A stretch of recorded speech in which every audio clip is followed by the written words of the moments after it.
It's wonderful to be back with everyone. I spoke here pre-pandemic, and I cannot believe it's been 4 years. Obviously, it's terrific that Christian and Max have brought this back to life, and it's obviously an honor to follow Stuart McDonald, who's truly a legend in this space. I've seen him at many events over the years, including a few Expedia conferences, and he's definitely someone that you guys should seek out for advice, seeing there's so many startups here in this space.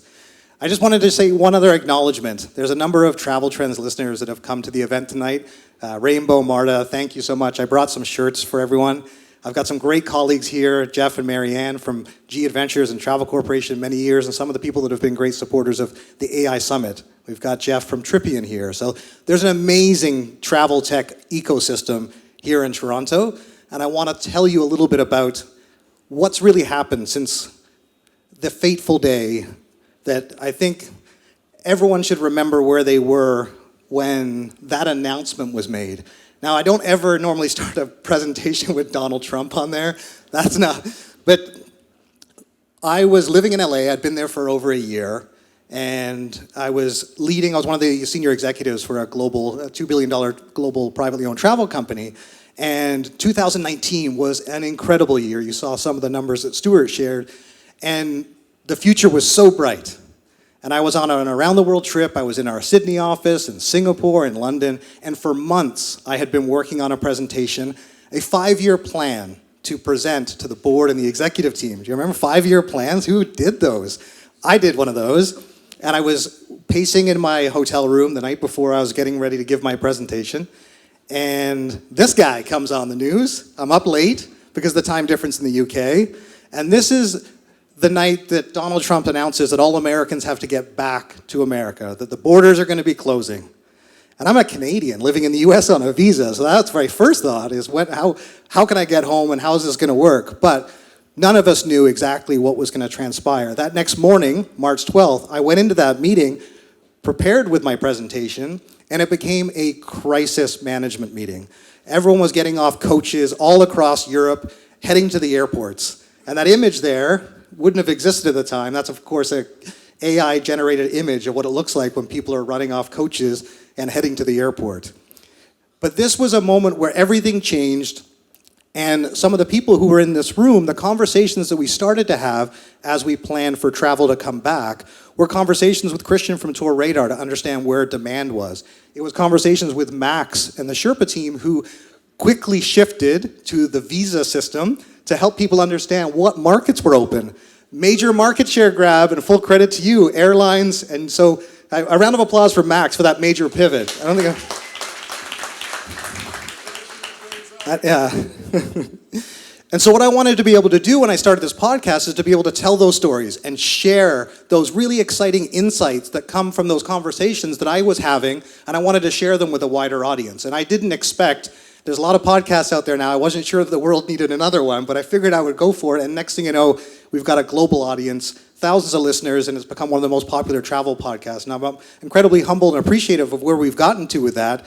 But I think the most important thing I wanted to tell you guys is some of the trends that we're seeing. Because as I was on my road tour, I was going to all the conferences as they came back. I was speaking at them or attending them, and I was doing a number of interviews at each of these events, trying to understand what's different and what's the same about consumer behavior on the other side of the pandemic.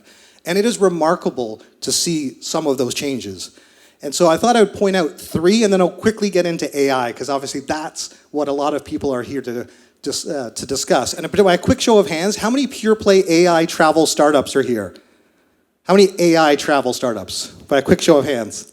Come on, Jeff, are you really the only one? Okay, how many travel companies here are heavily invested in AI, even if you're not a pure play AI company? Okay, interesting. Okay, we got to change that. So when we look at what happened during the dot-com era, and then we look at what's happening now, there's actually a lot of similarities. And so I want to share with you some of the main takeaways that you can focus on to really grow your business.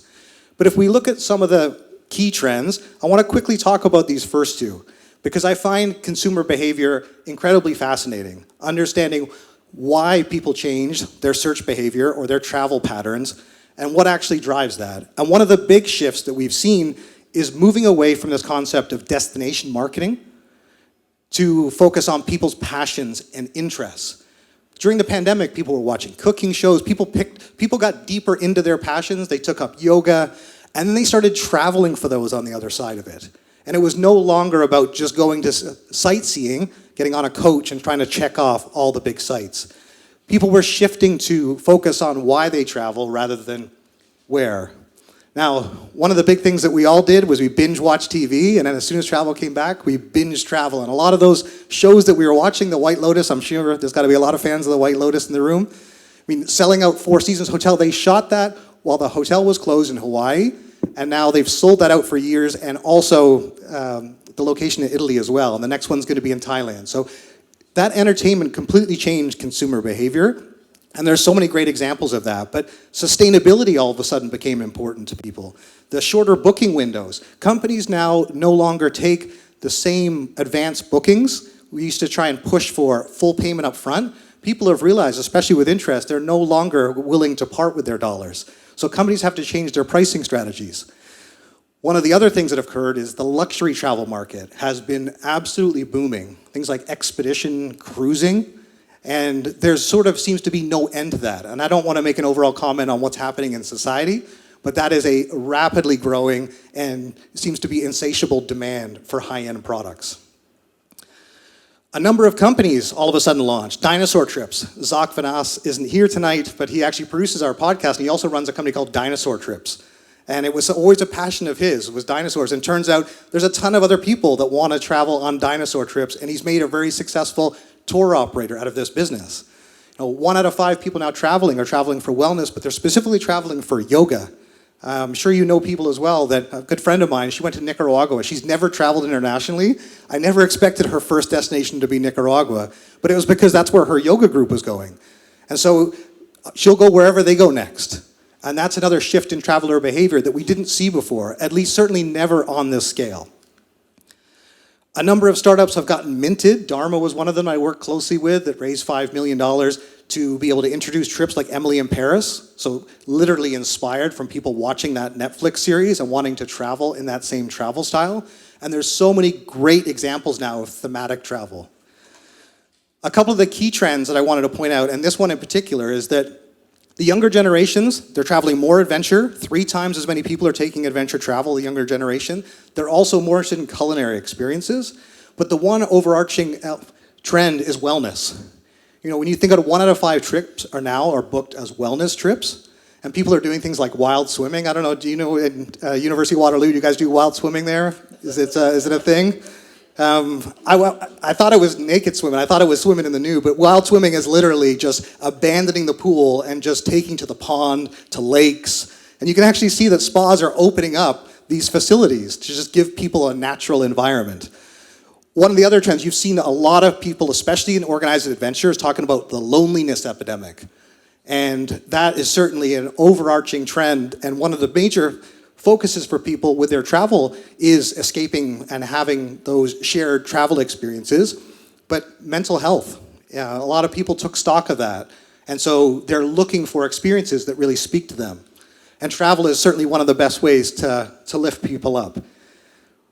I couldn't get through a presentation without including Brian Chesky and an awkward photo of his face. One of the big shifts, and this relates to AI, that Airbnb is undertaking, and this is a fundamental shift that you're going to see across all the OTAs, and is that they all focus, and even Tour Radar, yes, you too, buddy, your homepage still focuses on where and when. That's not inspiring.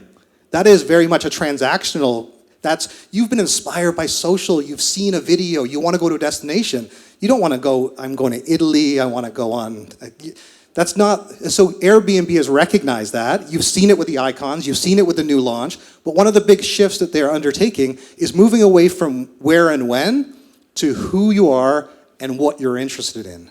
And I couldn't emphasize that enough with leveraging AI to be able to do that at scale. One of the other trends, Mr. Beast, okay, everyone knows who Mr. Beast is. One of the questions comes up is, there's no Mr. Beast of travel. And there isn't. Mr. Beast, yes, he does travel, but there's no Mr. Beast of travel. But what's really interesting is that this trend around social media inspiration is now the most important element in any marketing strategy, and everyone in the room should know that. But I want to share some of the stats to help highlight just how significant it is. I'm sure all of us can name a Kardashian or a Rihanna, someone that has a consumer product, beauty, merchandise, clothing. But when you actually look at the number one category for inspiration, it's travel. And so what's that really comprised of? Micro-influencers. So it's not about the Mr. Beast. It's about having an army of people that are advocating for your brand. Another stat that's really fascinating, and this is another one post-COVID, is just how many young people are putting all of their extra income towards travel. So one of the things that you'll see, and this is another prediction I'll make now, and we'll see how it plays out, but a lot of the people that rush back to travel were older travelers trying to get those destinations in that they didn't have a chance to before. So there was a rush back, and I think that's a false signal in terms of the future of travel. When you look at the people who are actually traveling more frequently, it is the younger generation. And so when you think about the market share that you're really trying to chase, there's a massive opportunity there. And the reality is there's 6 generations of travelers. We've never had that before. 6 generations of travelers that are traveling around the world at the moment. And so there's so many niches and so many different areas that you can serve. The micro-influencer, I can't emphasize enough that working with them and networks is the key. For most of the AI startups that I'm working with, that is our path to market, is working with influencers and organizations like Travel Massive that have a great Toronto chapter here as well, and a few of their team members are here tonight. One of the other elements I just would be remiss if I didn't highlight was the importance of content in this era. So this company here in the middle, Lansby, they're based in Toronto. We worked with them to launch a new Canadian magazine called Northern Soul. And the whole idea was to tell another story that wasn't commerce and transactional, but it was to highlight the people and places across this amazing country. And the time on site when it was a minute and a half, when we introduced Northern Soul, went to 15 minutes. So people were heavily engaging with that content. And the idea is that you want to be the source of inspiration, and if you can't be the source of inspiration, get as close as possible to that source of inspiration. Make that TikTok video or that Instagram video a link to be able to book that, or make sure that there's a clear path for someone to be able to take action. Now let's talk about AI. So one of the disappointments I had last year was attending all of these conferences and seeing executives stand on stage and be asked about AI, and the answers to those questions were, we've been doing it for years, it was a very much, we've got this, and there was not a lot of value to be shared from some of the larger organizations about how they're truly leveraging AI. And one of the greatest opportunities I could see was all the startups that I was working with and speaking with that were coming up with amazing new business models leveraging AI. So we organized a summit, and we expected to have about 500 people. It was all online. Tour Radar was a sponsor. A number of you guys were there. And we had about 1,500 people, Microsoft, TripAdvisor, all of the key AI people in those companies. And we brought them together to provide actionable, practical advice to other people that are trying to figure out, how do I get involved? And we organized it over 2 days and 4 sessions. We started with technology. We moved into the guest experience, and then day 2, we started with marketing, a great opening session by Christian, and then we moved into leadership. Because if we think about the 2 areas that are going to have the greatest impact with AI, it's certainly technology, of course, but then the guest experience and marketing. And so what I wanted to share with you is one of the themes going into this was whether or not the advantage goes to the startups or to the incumbents, which is why I asked you that question. I had a chance to interview Paul English. Paul English is the CTO of Kayak, which sold nearly 15 years ago for nearly $2 billion. I've known Paul for a number of years. I've had lunch with him. I was at the Focusrite conference, and I was chatting with him the night before he was going on stage. He was telling me he was going to announce the Kayak Killer the next day. And sure enough, he went on stage and he announced that his new company, Dietz, was going to leverage AI, so that his view was that he would rather have AI and 10 engineers than 1,000 engineers at his previous role at Kayak.